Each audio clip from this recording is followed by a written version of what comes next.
కుంభం వారికి కనుక చూసుకున్నట్లయితే ప్రధానంగా మీకు అష్టమాధిపతి బుధుడవుతాడు.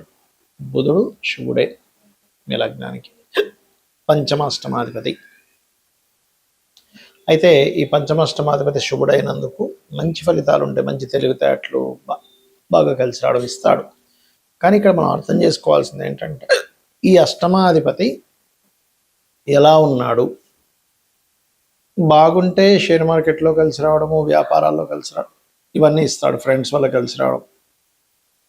కానీ ఇదే బుధుడు గనక పాడైనట్లయితే ఇబ్బందిని ఇస్తూ ఉంటాడు, గుర్తుపెట్టుకోండి. అయితే ఇక్కడ ఏంటంటే పర్టికులర్గా ఈ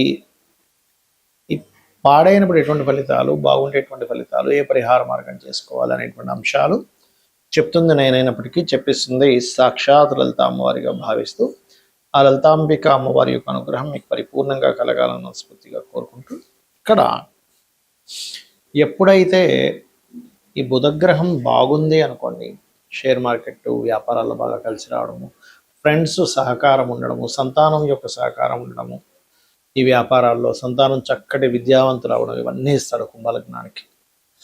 కానీ ఇదే బుధుడు కనుక పాడైతే అనాలోచితమైనటువంటి నిర్ణయాలు, ఆలోచించకుండా ఏదో నిర్ణయం తీసేసుకున్నాము, ఇలా జరిగింది, అయ్యో ఏమిటి ఇలా డెసిషన్ తీసుకున్నాము, షేర్ మార్కెట్లో పోవడం డబ్బులు పోగొట్టుకున్నాము, లేకపోతే స్నేహితులు ఉంటారు కానీ వాళ్ళ వల్ల నష్టమే కానీ లాభం లేకుండా పోవడం, ఇటువంటివి ఎక్కువగా జరుగుతూ ఉంటాయి, గుర్తుపెట్టుకోండి. అలాగే మరొక విషయం ఏంటంటే ఇక్కడ గమనించినట్లయితే ఈ యొక్క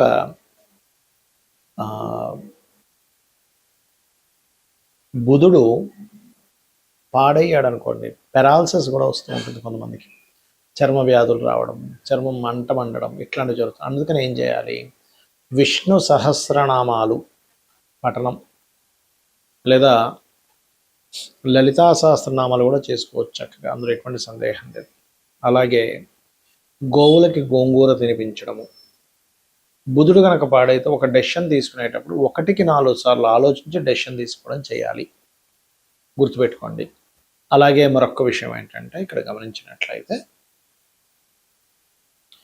ఈ పంచమ అష్టమాధిపతి రవి అయ్యాడు, బుధుడు అయ్యాడు కాబట్టి, రవి సప్తమాధిపతి అవుతాడు కాబట్టి ముఖ్యంగా మీకు బుధుడు పాడైతే వ్యాపార సంబంధించినటువంటి నిర్ణయాలు బుధవారం ఎట్టి పరిస్థితుల్లో తీసుకోకండి.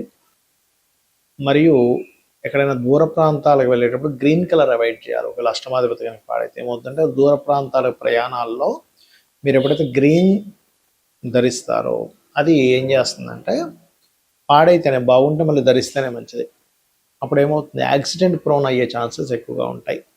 కాబట్టి ఈ విషయం జాగ్రత్తగా చూసుకోండి.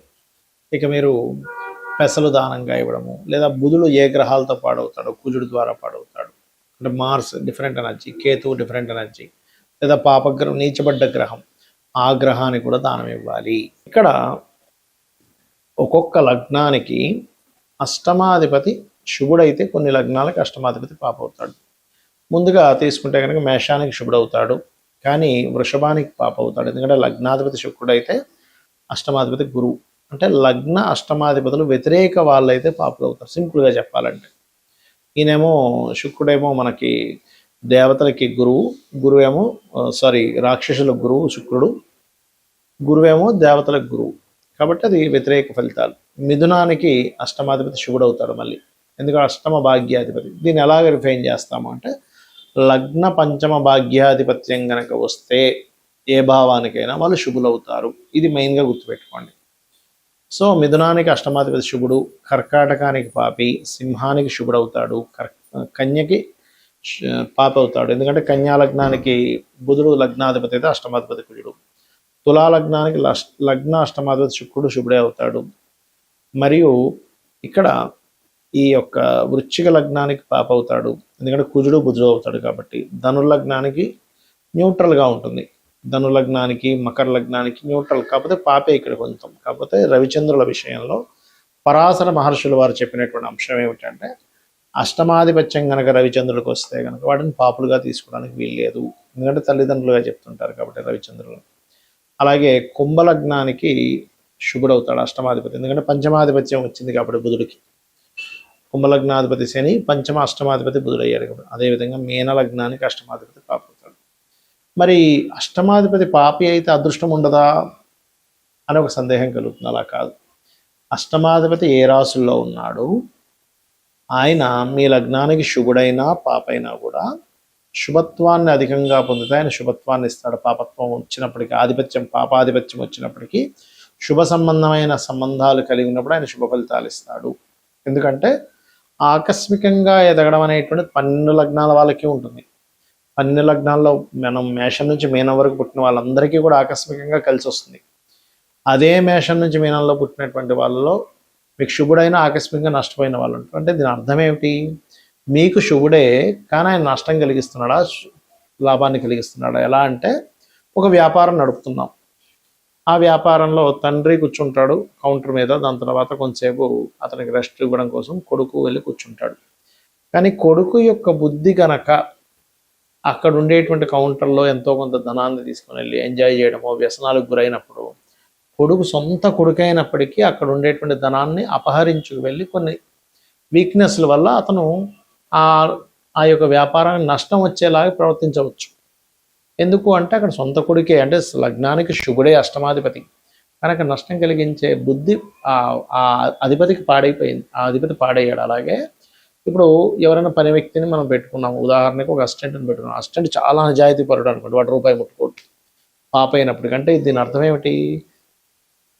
సొంత వాళ్ళైనా బుద్ధి పాడైతే ఇబ్బందినిస్తుంది, బయట వాళ్ళైనా వాడు బుద్ధి పాడవకపోతే వాడు మంచి చేస్తాడు. అలాగే గ్రహం కూడా మీ లగ్నానికి శుభుడైనా పాపైనా అష్టమాధిపతి బాగున్నాడో లేదో చెక్ చేసుకోవాలి. ఆ బాగుండడం బాగోపోవడం ఎలా చెక్ చేయాలి అంటే పాపకత్తెరలో ఉన్నాడా, పాపగ్రహాలతో కలిసి ఉన్నాడా, పాపగ్రహంతో వీక్షిస్తున్నాడా, దాని పోర్ట్ఫోలియో పాడైందా, అది ఉండే నక్షత్రం పాడైందా, బాగుందా చూసుకోవాలి.